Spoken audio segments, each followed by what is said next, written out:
Welcome in to Inside Carolina Postgame Live. You're watching live as the Tar Heels defeat the undefeated Wake Forest Demon Deacons 58-55. UNC moves to 5-4. Wake Forest drops to 8-1. This is Inside Carolina Postgame Live, brought to you by Blue Shark Vodka. I'm your host, Ross Martin, joined by Sean Drone. Sean, what's up? Nothing much, man. Happy. Yeah, Happy. that was a wild game.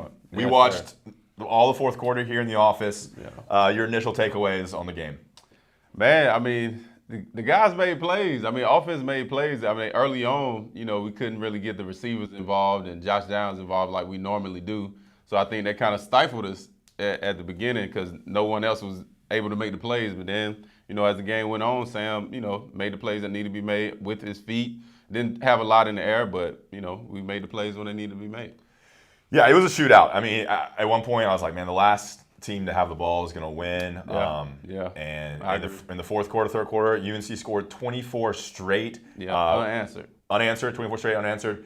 Wake Forest did not score in the fourth quarter until the very end when they got that late touchdown. Did not recover the onside kick. They pull away and win 58-55. It's a crazy score. Man. I mean, that's the most points this year, I think, for us. For sure. And, I mean, definitely one of the higher scoring games of the year. The Wake can definitely score. Let's go some stats here. Total offense, Wake Forest 615, UNC 546. On the ground, UNC rushed the ball for 330 yards, Wake 217. Big, man. And Wake had a better passing effort, 398 through the air and 216 for UNC. Let's do some sponsor reads here, guys. Blue Shark Vodka, smoothest vodka in the world. We're going to talk about it more here. Want to get you right here front and center with Blue Shark Vodka. And Jimmy's Famous Seafood. Shout them out. Online shipping to anywhere in the U.S. We'll talk more about Jimmy's Famous Seafood next. Let's get right into it. Plays of the game. We'll start with Cam Kelly's interception in the fourth quarter, which set up another touchdown by Ty Chandler. He had 2 interceptions for the game. We're focusing on this last one that kind of gave the ball back to UNC.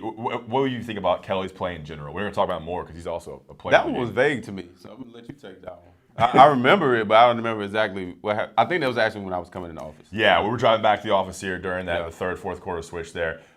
He just made a play on the ball. He has a nose to the ball, and now he has 2 interceptions. I think he had 2 interceptions in another game. Or wait, Cedric Gray had 2 interceptions in another game. Cam Kelly has had more than 1 interception already this season, but gets the ball back, and Ty Chandler runs it in. So they scored off of their interceptions in this game, which helped tremendously. Antoine Green's catch in the third quarter for 29 yards set up UNC to get them closer, made the game 45-34. Your thoughts on that play? It was a big play. Antoine Green's been stepping up. He finishes with 6 catches for 83 yards and 1 touchdown. Yeah, you got to have the guys that don't normally. I mean, he makes plays. Don't get me wrong, but when you got the star and Josh Downs and they're trying to get the ball in his hands so many times, it has to be those guys like Antoine, and he has been that guy.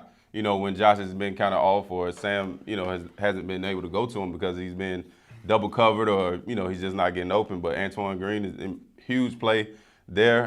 He made a couple other good catches towards the end of the game too. Yeah, 6 catches for Antoine Green. This is the first game, I think, where Josh Downs has not led UNC in catches or yards. Josh Downs didn't score. They were bracketing him. UNC really didn't look to him early. Maybe that's because of the way they were defending him. But then other players to step up. Antoine Green with a clutch touchdown in the third quarter. They would definitely defend him further down the field this game. I mean, they weren't going to let him get those explosive plays. I mean, that's what breaks the games over for us. In the past, it's been Josh Downs getting deep in the secondary. Yeah, and so other receivers have to step up. Antoine Green did that. Justin Olsen had another big play. I think UNC got a field goal on that one. Points still, but that was a huge play. Big play. And you think about now, UNC does not have Joffrey Brown, transfer. Did not have Emory Simmons, your guy, transfer. Aren't you related to him or something? It's a long story. Okay.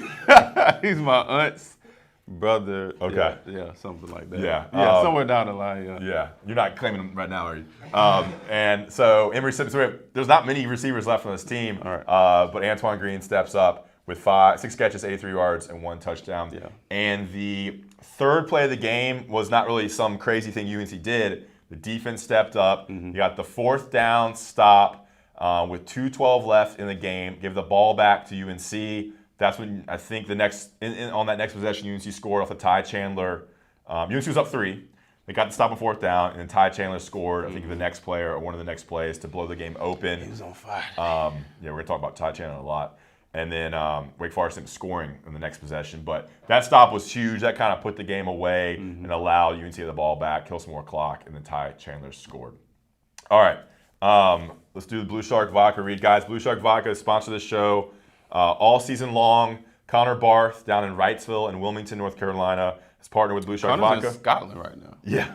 Yeah, Connor's not even in America right now. I doubt he's watching or listening.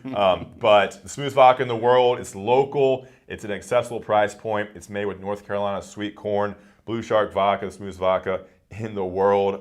Support local companies. Support companies that support things like Inside Carolina. We're a local company as well. So we really want to thank Blue Shark Vodka. Give it a shot at your local ABC store. Available in all 100 counties. I was at a tailgate before the game. People were making Bloody Marys with Blue Shark Vodka.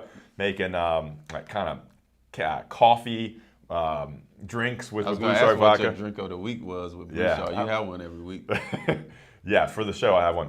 Blue Shark Vodka, smoothest vodka in the world. Out of Wilmington, support them, support us. Blue Shark Vodka, I want to thank them for their support. Okay, get your questions in. John, producer John, is eyeing YouTube, eyeing Facebook. Get your questions in about this game. Comments, questions, anything you want to tell us, myself and Sean, about the game. UNC 5-4. So much went on in this game. I'm like still trying to process a lot of it. Oh, yeah, think about this. UNC was down. We haven't even mentioned this. They were down by 18. Right. John, you have the score. They were down, bad radio, 45-27, I think, in the second half. Yeah, it had to second be. half. Yeah. And then UNC scores, I think, 3 touchdowns and a field goal straight to get 24 straight to bring it close. That field goal to close out was huge for us. I think that kind of kept us in the game. I mean, because they were going back and forth, and if you let Sam Hartman get the ball, back and get that lead, a double score lead, I mean, it was going to be slim pickings for us. But field goal was the difference. Yeah. I tweeted out that field goals aren't going to win the game, and honestly, they didn't win the game. Touchdowns put your foot in your mouth there. But yeah, okay. Players of the game presented to you by Jimmy's Famous Seafood. We'll talk about Jimmy's Famous Seafood after this segment. We each have a player of the game. We didn't talk about whose is who. John, why don't you start? Producer John with the first player of the game, none other than Sam Howell. John? Sam Howell is adding his names to every record book that North Carolina has. He somehow just is untackleable when he's running the ball. Sam Howell, very impressive today. Didn't really do too much with his arm. We talked a little bit about the stats. He only had 1 throwing touchdown, which means he continues his streak of throwing at least 1 touchdown pass in every game he's played in as a Tar Heel. Yeah. But he really dominated with his legs today. Sam Howell carried this North Carolina team offensively today, and he's my player of the game. Let's go through his stats. It was 16 for 26 through the air for 216 yards and 1 touchdown to Antoine Green, which keeps his scoring drive alive. He scored a passing touchdown in every game he's played in. So that's 34, right? I think it's 34. Yeah, I think it was 33 before. Yeah, I mean, he started every game. Tough guy. He did come out for 1 play in this game. He had 21 rushes. We ran our quarterback. UNC ran our quarterback 21 times for 104 yards, 2 touchdowns. Those 2 touchdowns were in the first quarter. I mean, he was bouncing off, evading. That's a common thing every week. I mean, the DBs should know by now. I mean, watching film, he's not going to go down with just the little shoulder tackles they're doing. He's just bouncing right off of them. It's fun to see, but you know how I feel about Sam running right now. Early in the season, I was worried about it. I've done a 180. I'm all supportive of Sam running the game. I mean, he runs for first downs when we need them. He is the offense. His running has changed the way UNC's offense is. I think it's out of necessity because we don't have Javonte or Michael. It keeps us in manageable downs. I think it's almost like a guaranteed at least 5 or 6 yards. And he got that. He got a key third down pickup late in the game, and of course the 2 touchdowns to kind of keep UNC in it in the first half. Sam Howell's legs has been kind of a revelation for UNC this season. Producer John with his hand raised. One more Pat stat, friend of the program, Pat James, tweeted out, Sam Howell became UNC football's all-time leader in total offense today. Have to shout that out for Sam Howell, a very special player. He passed Marquise Williams for total yards, right? So that includes running and passing. Last week in the Notre Dame game, he passed TJ Yates, your guy, for passing yards. Yeah. And he already holds, I think, it's a bunch of other. But he's gonna have That's the a long whole time records, man. He's gonna have all the UNC records when this is all said and done. 11 years since. TJ had it graduated in 10. And the game's changed a little bit too. All right, Very true. we'll let you take the second player of the game, Sean. Yeah, Antoine Green. Chandler. Antoine Green. I'm tripping. Sorry, Todd Chandler, my guy. Hey, he ran like his hair was on fire today. I mean, 22 carries, 213 yards, 4 tuds. I believe he passed. Who was it? Leon Johnson. 4 touchdowns. 4 touchdowns. I mean, he showed a lot of patience today. He showed, that he can run, get yards after contact. I mean, he's like, Carter who, I'm getting these yards after contact. So, he had a great game, man. I can't say too much more about him. And I think what stood out in this game, he had 2 kind of big breakaway runs, showing that he has breakaway speed once he gets to the second level, can make another cut, and he can take it the distance. He did it at the end of the game. It was one of the key plays of the game to that last touchdown, which gave UNC a comfortable lead. Yeah. Hats off to the offensive line. I think they've been playing a lot better. They've had a little bit healthier. Quarion Johnson, I think, played every snap. Blocking well. I mean, you had Jordan Tucker out there blocking for Sam. He's that dog on the line that we need. Yeah, picking up some penalties late. He picks up some penalties, but hey, he's getting it done. So, we ripped the offense line when they suck. Today, I thought they played better, and especially in the running game, which is reassuring. And Sam was rushed and he was sacked a couple times, but I think that was more coverage sacks though. I mean, I feel like we held. That's the issue, not getting open. Nobody's getting open, and then Sam's getting kind of antsy back there, just holding on to the ball. Yeah. In which I kind of talk about that later too, but yeah, I think those were more coverage sacks. But they did offensive line definitely did a better job of run blocking today. For sure. And my player of the game, the third player of the game, is Cam Kelly. He's really emerged as a star safety for UNC. Yeah. When you have 2 interceptions, you got to be the player of the game. That clutch one in the third quarter. He had another one in the first quarter. And UNC won the what? Turnover battle. Turnover battle. And that's huge. 2-1 in turnover battle. And Sam Howell had the fumble early in the game. First play from scrimmage, I believe. But Cam Kelly, 2 interceptions. Let's see here. Tackles. Todd Chandler, you mean, not Sam. Cam Kelly, 3 tackles. So, he didn't get total amount of tackles there. Cedric Gray with 12 tackles. But Cam Kelly definitely deserves a shout out from this show as the third player of the game. Absolutely. Let's talk about Jimmy's Famous Seafood. Get your questions in, Facebook and YouTube. Jimmy's Famous Seafood. They sponsor UNC players, Armando Baycott, Dawson Garcia. They sponsor Taylor Vippolis' podcast. They sponsor the Inside Carolina Postgame Live.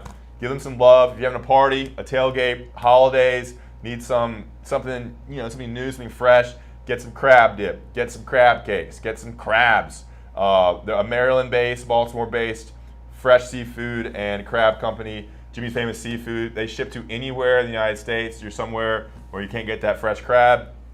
Jimmy's Famous Seafood, definitely a friend of the program. Check them out online at jimmysfamousseafood.com. Let's go to some questions. John, do you have a couple for us? Producer John, he's smiling. Thumbs up from John. What a guy. Homecoming weekend for John. We're doing a special bonus player of the game, and it's also a question. The comments on both YouTube and Facebook are shouting out Storm Duck, UNC's cornerback who played. He's the honorary 4th player of the game. Ross and Sean, what did you guys see from Storm Duck today? I mean, What'd you take that one? Ross laughing. 5 tackles. Yeah. Yeah, I guess that is a lot for a corner, but I think more where he shined was in his coverage. I mean, they played a lot of man coverage, early in the game and late in the game, especially with all the blitzes they were bringing. But I mean, he held up in the back end. I mean, they put him on Perry a couple times, who was breaking the game open for Wake Forest. And I don't say shut him down, but he definitely held him in the second half. And this is his first game he's played since early in the season. I mean, he has not played much, so it's good for this defense to get him back. Don Chapman out for the season, who was playing some corner, so they get Storm Duck back. Kyle Michael played as well. I mean, I don't think the secondary was that great. I mean, you had, 398 passing yards, and you had 2 receivers over 100 yards. Yeah. So, they did okay. Hey, UNC won the game. That's all that matters. That's right. Any more questions? We got Pat James. He's watching. He just texted me. They are also mentioning in the YouTube comments some thoughts about power. Alan specifically asked on YouTube, thoughts on the play of Power once Gemmel was ejected. So what did you all see from North Carolina's freshman linebacker who took over once Jeremiah Gemmel was ejected for targeting? Let's get your takes on the ejection first. Yeah, I didn't see it. I don't think that was a great call at all. I mean, I think it's so hard with that call now, and they're making it an emphasis. I don't think the concussions are going up, or even with them making this a rule now that they're actually going down. But the play was like kind of a bang bang play where each player it's a natural tendency to want to lower your shoulder when you're getting hit or when you want to deliver a blow. And I think when that happened, they both lowered their shoulders and then their heads just happened to butt. I don't think he was leading with his head or trying to hit him in the head or with the top of his head. I think it was like a little shoulder tackle, but his head happened to be in there. So I think that was a terrible call.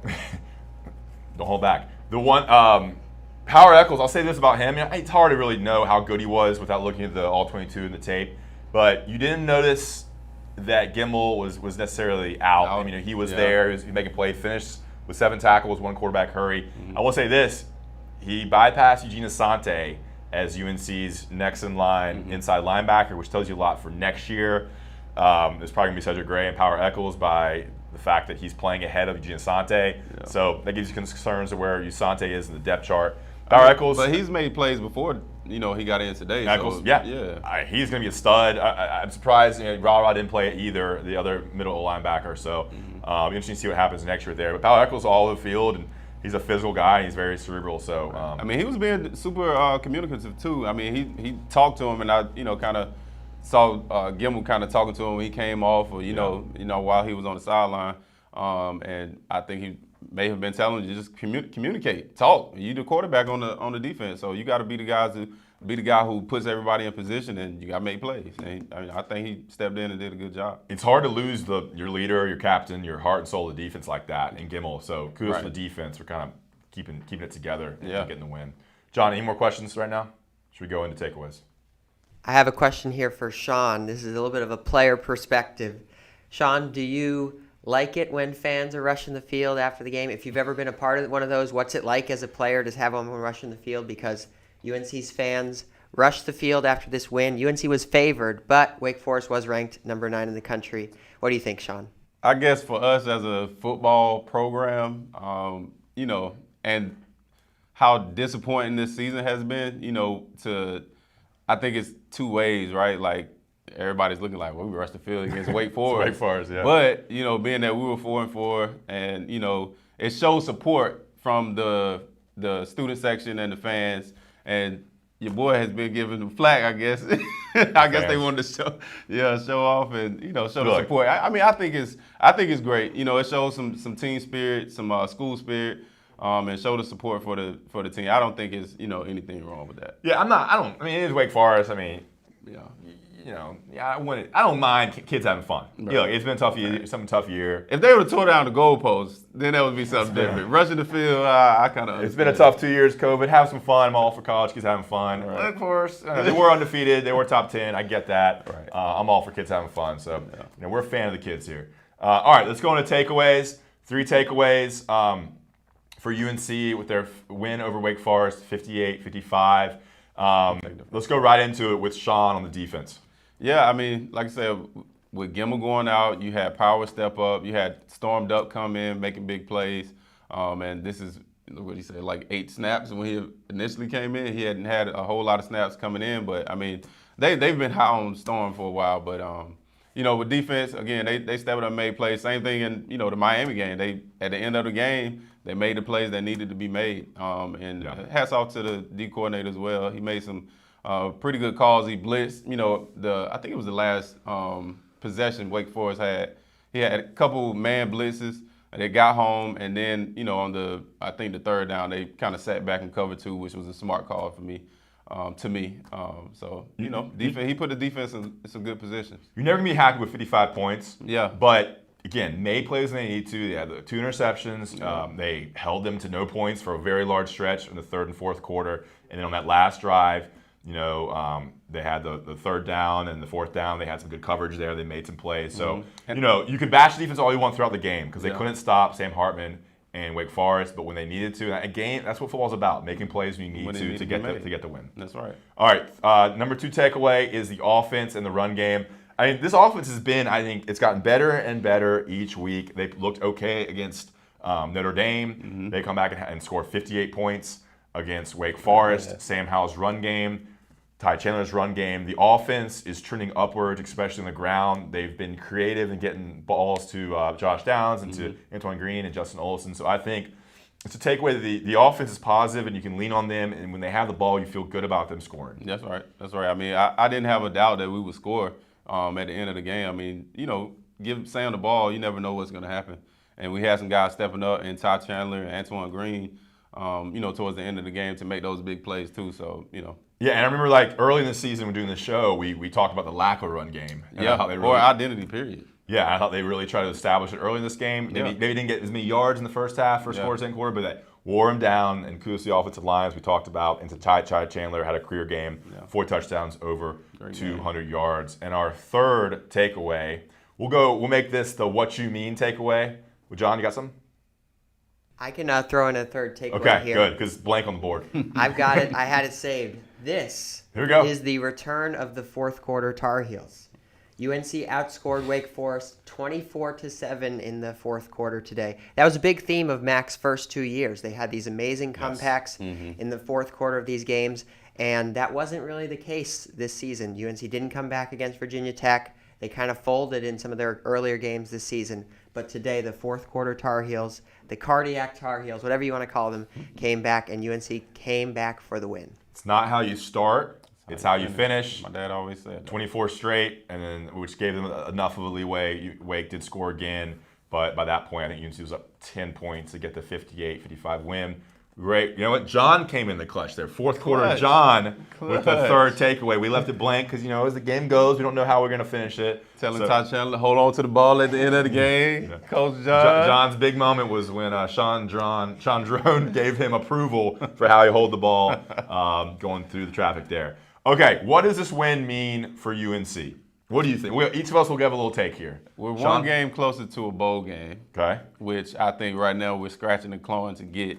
I think, we kind of identify some other guys that can touch the ball and make plays. I think for the defense, again, it's just so up and down with the defense. But, again, we know they can make the plays when they need to be made. It's just a matter of, getting down to the wire of the game where you kind of nail biting and wonder if they're going to make it or not. Moving forward, I think, we've gotten better. This game definitely, we've improved for this game for sure, for the next opponent. So moving forward, I see some good things headed forward. Huge confidence boost. They're 1-0. They got this big win over an undefeated, I haven't even talked about this, undefeated number 9 ranked team that was going to go to the college football playoff. They went out, ruining Wake Forest season. I don't like Wake fans. They attacked me on Twitter last year. I'm going to hate them for a while. UNC comes in and awesome, incredible, exciting game, fun game. The defense, definitely not a great performance, but both sides of the ball made plays to get this big win. And, you, at this point in the season, 4-4, winning one game, getting close to the bowl is huge. John, any words? To me, this win is about satisfaction. This was a satisfying win. It's been a frustrating season, right? We talked about it right from the start of our shows this season. There's been a lot of high expectations, and UNC hasn't always met them.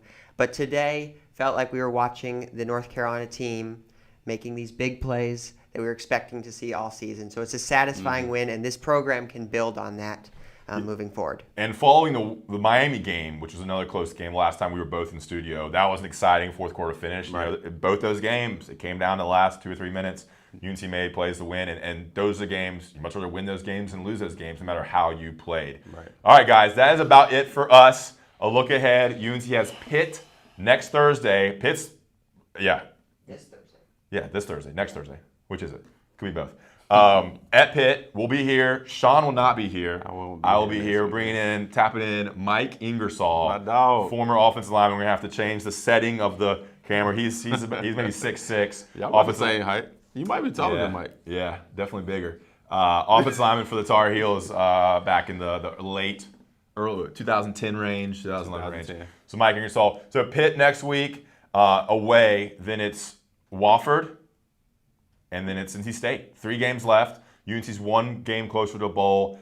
5-4. They defeat Wake Forest, hand them their first loss of the year. I love it. Yes, sir. 58-55. We want to thank Blue Shark Vodka, smoothest vodka in the world. Support your local brands. Don't go out and get corporate brands. Get local vodka brands. Very accessible, available in all 100 counties. And Jimmy's Famous Seafood, a local seafood restaurant in Baltimore that supports and loves the Tar Heels. Jimmy's Famous Seafood and Blue Shark Vodka. Guys, Instagram, Facebook, YouTube, appreciate you watching. For Ross Martin, producer John, Sean Drone, we appreciate it. UNC defeats the Wake Forest team in Diggins. 58-55, 5-4. We'll see you next time.